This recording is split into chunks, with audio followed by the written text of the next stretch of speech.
down just yet. JC sat down with Richard Rawlings, the mastermind behind Gas Monkey Garage. I am a huge fan of Fast and Loud. First things first, though, Richard Rawlings, last time I saw you would have been Monday night, and you were jumping out of an airplane. How are we doing today? Oh, I love that stuff. I've actually done it quite a few times. I'd like to go get my license and be able to do it without another dude strapped onto my back, but it was a good time. Well, the video was awesome. What else is awesome? Something you're doing down there in Texas that you did actually with your Gas Monkey energy drink, helping out so many people during this pandemic. Why don't you explain what you did and why you did it? I was a police officer and a firefighter early on in life, so the front lines is really near and dear to my heart. And I was like, I'd like to help the first responders, the EMS, the firefighters, police, the hospital districts. And I just said, well, how much energy drinks do we have in there? And we had a lot. We had, I think, 16 truckloads. And we were teamed up with Barnhart Trucking, and we were able to distribute all 16 18-wheelers in 10 days all over the nation, straight to the front line. A couple questions about the current season. You kind of started things off the season with that build for Gary Sinese, that Jeep build. It was so cool for the charity you guys were doing. Is there a certain celebrity over the years and the seasons that jumps out to you that was just awesome to work with, or maybe you got nervous around a certain celebrity?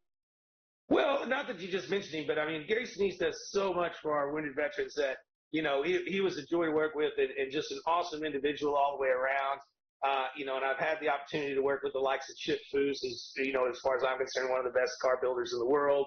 And, but my favorite, Burt Reynolds, getting to work with Burt Reynolds about 6 or so years ago, and go to his house and, hang out and see his memorabilia and just everything there was Burt Reynolds. It was like, holy cow, I've died and gone to Burt Reynolds heaven. On this season, you had the Datsun 280Z, an awesome build you guys did.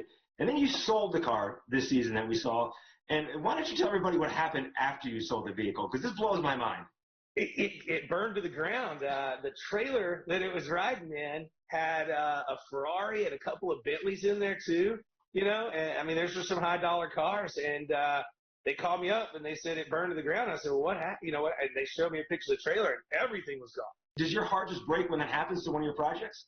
Yeah, and luckily it hasn't happened that many times. We wrecked the Mustang early in season 1, and this car burned to the ground, and we wrecked the green truck.